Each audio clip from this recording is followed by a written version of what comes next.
Hello, students. I welcome you to the economy part one of the January month. Right. So we'll be having economy 6 videos.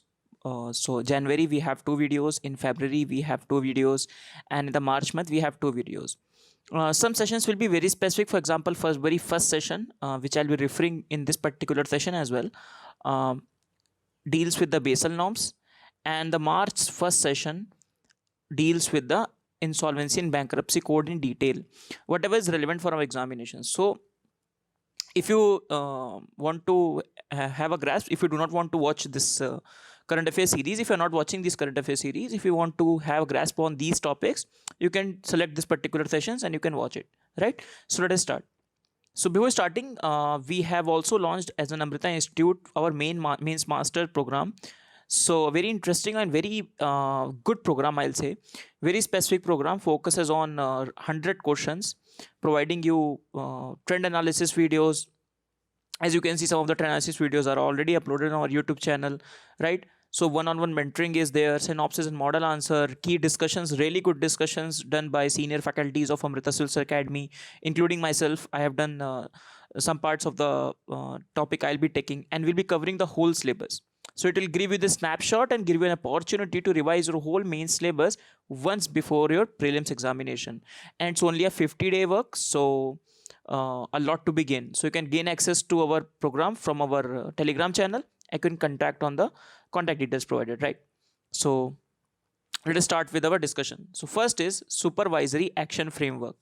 So what is the supervisory action framework? It is similar to the PCA, prompt corrective action framework. Now this is for the your urban cooperative banks. Now PMC crisis, you must have heard, where the RBI has imposed that you cannot take away a lot of money. You have seen the long lines in front of the PMC Punjab and Maharashtra cooperative banks, and urban cooperative banks are facing a lot of trouble, right? So in the main exam as well, urban cooperative banks becomes important, that what are the steps can be taken, what are the problem currently they are facing, and what why they're important itself, and then finally what should be the way forward, right? Okay, then, so this is, so if the question comes in the exam, the question will be very easy. It can be on the very easy, what is SAF, is what in the news, it is in context with, so the context with the UCB. Because in economy, if you see, many of the questions are very easy, very not very tough. If they ask a very tough question, then becomes out of the grasp of many of the aspirants. Okay, then, so under this revised SAF, UCB will face the restriction for worsening the 3 parameters. So just like PCA, they have decided some parameters. If you falter on those parameters, you will face some of the restrictions. So if your NPA exceeds 6% of the net advance, if you incur the loss in the 2 consecutive financial years, or your capital adequacy ratio falls below 9%. What is this capital adequacy ratio? We will discuss in detail in the February 1st video. So there I have discussed the Basel, and this is the diagram. So capital adequacy ratio, basically it is the capital divided by the risk weighted asset, and this is the capital adequacy ratio. So we'll discuss that in detail in the February 1st video. Okay, then, right. So where these urban cooperative banks lies in our formal intermediaries, financial intermediaries formal. So within the banks, and within the banks, the cooperatives. The commercial banks are there, SBI, SDFC, public, private, foreign, differential banks, Paytm Bank, and all the small finance bank, right? So this is the urban bank, that is PMC bank. Okay, urban. Then we have the rural cooperatives as well, divided among these three, hierarchical, right? Okay, then, so what is difference between cooperative and the commercial banks? So cooperative banks, basically who are the owners of the banks, right? They are also the voting members. Okay, and cooperatives basically forms by the idea that people cooperate and they come together. So the overall idea is the helping the community, not the profit motive is not there, just like the commercial banks. Okay, hence the lending rates are low in the cooperative banks. Hence you can say the professionalism is also very less as compared to the commercial banks. Okay, so the regulator of the commercial bank, RBI, is the regulator. Cooperative, it is a dual regulation. So that is one of the problem. You can see starting of the problem, dual regulation of both RBI and the government. Within the government, this particular body, state registrar of the cooperative society. Okay, CRR, SLR, BSL, yes, they have to follow. Then yes, they have to follow, but RBI can prescribe the different slabs for them. PSL landing, yes, 40 to 75% for the RRBs. But for them, it is not applicable. Why? Because already they are working for the cooperatives and they are already serving the PSL category. So obviously, it is not applicable to them. Who can borrow? Here, anyone can borrow. Here, priority is given to the members first. Then voting power, it depends upon how much share you hold. And here, the as per the norms of the cooperative society, the voting power is given. Profit motive, we have already discussed. But this is a part of, you don't have to see this from our slides. This is a part of your static economy. Okay, I've just covered a bit of stuff in our economy here. Just to give you a hint, because it's been, I believe, you must be preparing a lot, or many of the students are in the main mode. So just give you an idea that if you are not able to recall these facts, go out and revise from the basic economy, from where you have prepared your basic economy, right? Okay, then the cooperative banks are also urban and the rural. Urban can be divided as a scheduled versus the non-scheduled, and single versus the multiple state. That means they are operating in a single state or they are operating in the multiple state. Acha, cooperative banks are all not only operating all India level. Some cooperative banks are fixed to one. For example, PMC, you can see Punjab and Maharashtra. So they are focused on the two states, like that. Rural, so they are divided into the short term and the long term credit on the based upon that. So that offer short term credit and that offer the long term credit.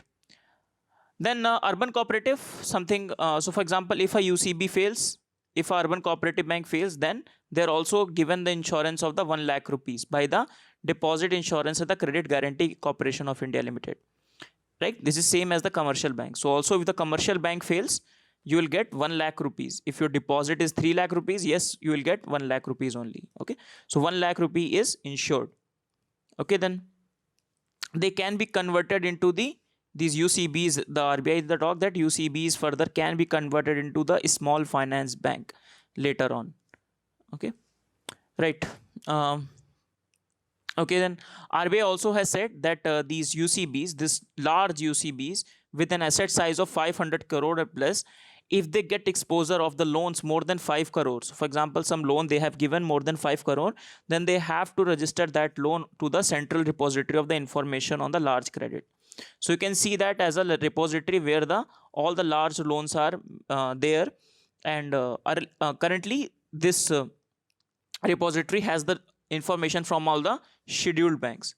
So all the scheduled bank, all India financial institutions, certain non-BFC report to this, having aggregate fund based and non-fund based exposure of more than 5 crore plus. Okay, right. So this is that RBI asks UCBs to report large account data almost with the immediate effect.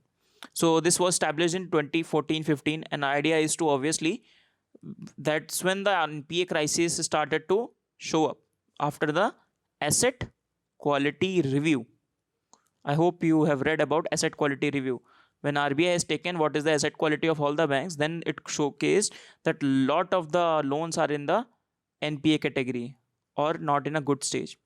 Okay, then let us have some hint at passing reference to the PC as well, that is Prompt Correcting Action Framework. Okay, so designed by RBI, not by the government. Now, if you remember the Urjit Patel versus the government crisis. Okay, so Urjit Patel was in the idea that PCA norms should be more tightened versus the government, which believe that we should not tighten these PCA norms. So government believes that if you tighten these PCA norms, what will happen? The restrictions on the bank to expand, the restriction on the banks to provide a lot of credit. So government will say, why you are restricting the banks to provide a lot of credit? The RBI will give the counter argument, because banks are not doing enough to recover the loans. But the government is saying, if you do that, that will install the economic growth. And that is why some frictions were there with RBI versus the government. And Urjit Patel after that also retired, or not retired, resigned from the post, right? So the PCF framework was to monitor the operation of the weaker banks more closely to encourage themselves to conserve capital and avoid the risk. So they have some of the criterias. Okay, then you will come into the PCF framework. Not very important for this year. Why? Because this is old news, and now new news with respect to the UCBs only. So I don't think PCA will be again important for our prelims this year. So they have 4 criteria: risk to weighted average. This is nothing but capital adequacy ratio, then net NPA, returns on asset, and the leverage ratio. Leverage ratio is also related to the capital adequacy ratio. Okay, Right. So where does it lie? PCA, it lies under the direct action in our qualitative tools. Okay, under the direct action, this prompt corrective action framework lies, direct action taken by the RBI. Then we discuss something about NBFCs. So NBFCs are also in news. We have discussed ILN FX crisis previously, right? So we have discussed both liability and the asset side, why the problem has been there on the both the sides and why the problem has happened in ILFC. And after that, RBI has taken some steps to tighten the norms on the NBFCs. Okay, so what are these NBFCs? They are incorporated under the, just one second, they are incorporated under the Companies Act. Okay, so they do the business of the loans, advances, acquisition of share, a lot of things they do. We will see the list also. Okay, so they're also known as the shadow banking system. Okay, so the financial system outside the regular banking system, they have the regulation, but not a lot of regulation such as these commercial bank faces. So a lot of NBFCs are outside this strong regulatory system, and that is why the name shadow is also there. Okay, so they are out of the regulatory oversight, but that's not the case because they are not part of the formal financial intermediary system, so they have some sort of regulation. However, the shadow banking system is the word used for the NBFCs. Now in India, NBFCs are really significant because as we know that financial inclusion, though the many process has been done, but the financial inclusion by the mainstream players such as SBI and all these things have been relatively low, and that is why the shadow banking proportion in India, you can see, is relatively high, 13% of the total financial assets. This is just indicative figures. Okay, and also NBFC is not facing crisis because they are not able, because of the liquidity crunch they are facing, and because of the rise in the NPAs in the NBFCs. Okay, and that is why the RBI is coming up with some tighter norms on this. So let us very quickly discuss the difference between NBFC and the banks. So all these are part of your basic economy stuff, but let us discuss. So the right, so provide banking services to the people without holding a bank license. These are the NBFCs. Okay, so they cannot accept the demand deposits. So demand deposits they cannot. Some of them they can take the time deposits. Okay, not all of them take the deposits, some of them can take the time deposits. They are not part of the payment and settlement system. They cannot issue the checks. Okay, they cannot issue the credit cards. Okay, they do not have the facility like we have discussed for the UCB deposit insurance facility. They do not have, just like banks. They are not required to maintain the CRR. They, some of them are required to maintain some SLR. Okay, some deposit taking NBFCs are required to maintain some SLR, but they are not required to maintain the CRR. Okay, and they cannot indulge in the primarily in the agriculture, industrial activity and sale purchases, construction of the immovable property. Okay, right. What about the regulation of the NBFC? So NBFC is regulated by multiple entities. The primary regulation is done by the RBI. So for example, you can see many of the companies, for example, investment credit company, core investment company, we'll see this today. Infrastructure finance company, then asset reconstruction company, Para you must have heard. Today we'll discuss, we'll have some reference in the Project Shashakt asset reconstruction company, then factoring companies, gold, Muthoot Finance, microfinance institution, fintech company, peer-to-peer lending, and whatever is not under any regulation of any other things, this will be part of the, just like a residuary list in our constitution, similarly, all the residuary of the NBFCs are governed by the RBI. Then apart from RBI, we have SEBI. So SEBI regulates stock brokers, mutual fund, REITs and InvITs, investment bank and venture capital fund. Okay, so these are the NBFCs regulated by the SEBI. Then we have some NBFCs regulated by these bodies. For example, Insurance Regulation Development Authority, so life insurance and general insurance, PFRDA, all pension fund except EPFO and other funds. Then National Housing Banks. Then Ministry of Corporate Affairs, also their Nidhi companies and microfinance companies. Nidhi companies we'll discuss. Now all these are part of your static economy, and this is what static economy is part of, right? I hope you have read all this. We'll discuss Nidhi company the March month because they were in the news in the March month. Then chit fund, we have already discussed chit fund. They are regulated by the state government. So the state register of the chit fund. Okay then, so that means if the question come, NBFCs are regulated by the multiple bodies, and this is why that is why one of the problems they also face. For example, you can see problem in the chit funds, right? You can see the many of the scams. For example, DFHL is scam, DHFL is scam. So that is why NBFCs, because of this regulation what we say web of regulation, sometimes the problem in the NBFC comes. Okay, so this is a former chart, regulated by RBI, regulated by some other institutions, and overall. So please remember the NBFC regulation, because it can help you. For example, how should you prepare? If the question will come, question will be very easy. So who is the, and they'll give the example of the NBFC and who regulates this, something like that. But it will be really easy. So if you have just seen it once, if you've revised it once, that is more than enough.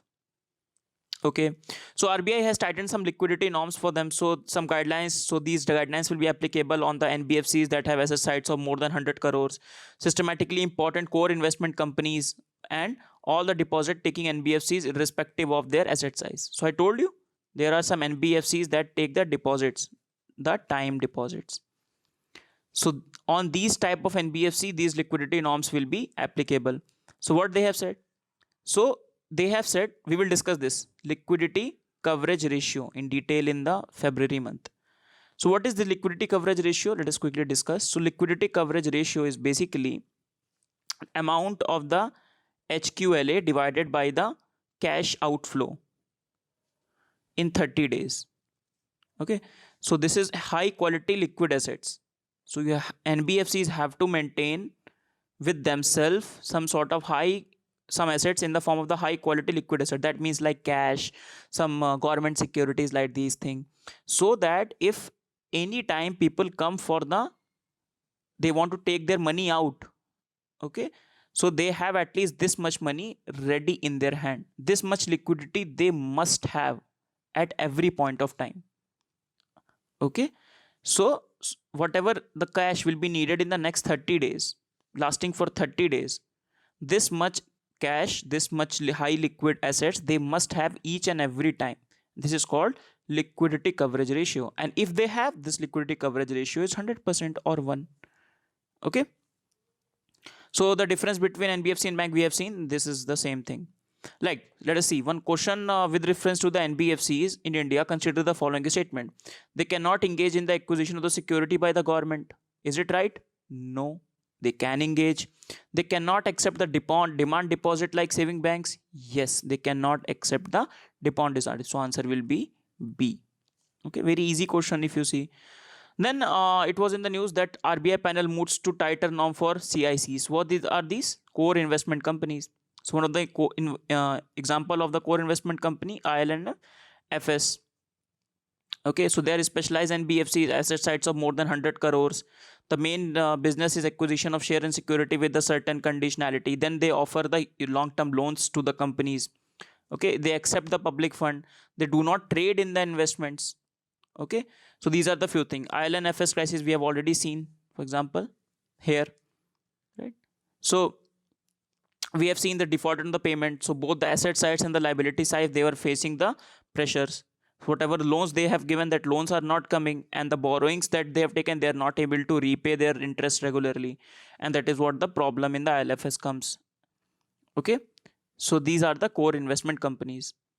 Next is Project Sashakt. Very important, Project Sashakt. So it was recommended by the Sunil Mehta committee. Okay, so 5-pronged strategy they have said to resolve the problem of the NPAs. One of the strategy is successful and the government is, or the banks are coming up with. So they have decided that for the loans less than 50 crores, for loans 500 crores, and loans more than 500 crores. So if the loan is less than 50 crores, so what it will be done? If the loan is less than 50 crore, bank will develop within themselves some sort of committee. They will develop SME steering committee that they will develop, and they will try to resolve it, right? If it is between 550 and 500 crore, then they will go for the inter-creditor agreement. Okay, so that will be bank-led resolution approach. Okay, some lead bank will be decided, and that bank will come up with a resolution plan. We will discuss that. That will come up with a resolution plan. If 2/3 of the people accept it, then that's fine. They'll go ahead with the resolution plan. If it is more than 500 crore, then they have to go with the asset management company. Okay, then the bank will take a lead in setting up an asset management company, and that will take care of it. What are these asset management companies? These asset management companies specializes in getting the maximum money out of the NPAs. For example, there is a 1,000 crore loan you have taken and you have set up a project. So you're not able to repay the loan. So this project will go direct, if they go directly to the banks. Now banks do not specialize in taking money out of these. So these goes to the asset management companies. And these asset management companies specializes in getting the maximum profit out of these projects for which the loan has been taken.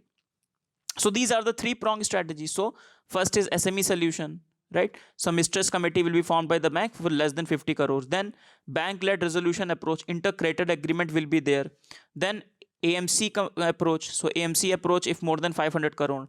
Then insolvency and bankruptcy approach is also there. Liquidation can be done. And finally, they will come up with the asset trading platform. Okay, so that on which assets can be traded. However, this one has not picked up yet. So the government, the banks are really enthusiastic for this ICA, that is intercreditor agreement. So the committee has recommended, and in the fruition, this ICA has come into being. Okay, now the banks are coming together for the resolution for this amount of the loan. Okay, so what is this intercreditor agreement? So it's a part of it's a group of the bank, including public sector, private sector, foreign banks signed this particular agreement. So for example, someone has taken loan from these things. So they will come together, they'll form a part, they'll form of the Shashak plan approved by the government to address the problem of the resolving the bank loan, right? They will suggest a lead bank, and that lead bank will make a one resolution plan. When the resolution plan is there, right, and 2/3 of the lender, if they agree, then they will go ahead with it. Okay, and the question in 2019 has already been asked on it, so don't take a lot of tension. So purpose of the intercreditor agreement signed by the Indian banks and the financial institution recently is, what is this? So more than 50 crore or more under aims to faster resolution of the asset of 50 crore or more which are under the consortium lending. So this gives you one indication also. So whatever steps, very significant steps are taken to solve the problem of the banking sector, or solve the problem of NBFC, or where you should focus in economy, I'm saying fiscal thing. For example, FRBM, we will discuss one question in the coming session, February month. So whenever the steps are there or any committee is formed, then that committee becomes really, really important, especially in the economy, not more in social, in politics and all. Not those committees are not very important, but in economy, focus on the committees, their recommendation, especially in terms of these banking, insurance and fiscal sector. Okay, committees are also important. For example, in the March month, we're going to read about Baba Kalyani committee for SEZ, right? But those committees are important, but those are more important for the main. For the prelims, these committees which are important from the banking perspective, from the your fiscal, for the government purpose, those things become important, right? Next, supervisory and the regulatory cadre. So what is this? This cadre means some sort of people for the office, and for the what purpose? Supervision and the regulation purpose. So the RBI is they have done some restructuring within themselves. So they have said they'll recruit 35% of this particular office, of this particular cadre from the market, and 65% will come from the RBI itself. So those who will be promoted within the RBI. Okay, right. So basically they have revamped in the November, they have reorganized this regulation, the supervisory department. Earlier they had three different departments. Now they have made one singular department for supervision and the regulation.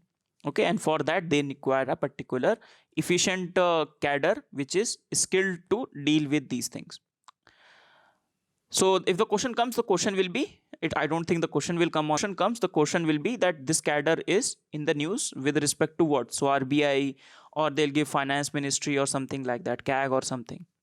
Okay, but again the question will be very factual if it comes.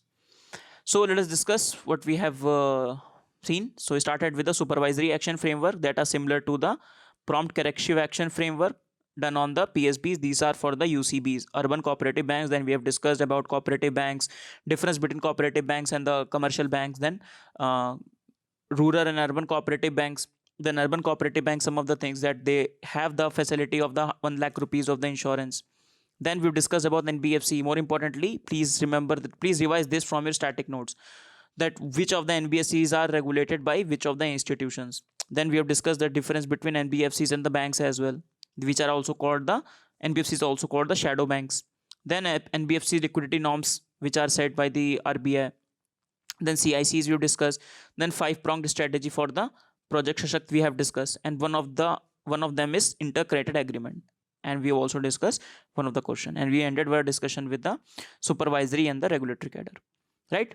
So if you make video this far, again I'll suggest you, please see Amrita's I hope we'll complete very soon the March till March month economy.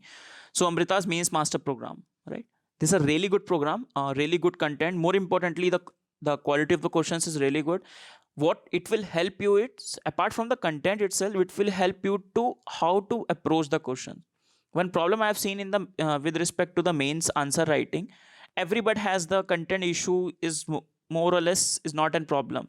In fact, UPSC does not ask a lot of content. They want you to approach a particular question in a certain way, and you, if you follow that approach, then you are able to get an idea. Okay then. So then, see you in the next class, everyone. Economy part 1 is done. In the part 2 we'll see, and in the February part 1 we'll discuss the Basel norms, which I've given hints in this particular lessons as well. Okay then, see you in the next class. Thank you. Bye bye.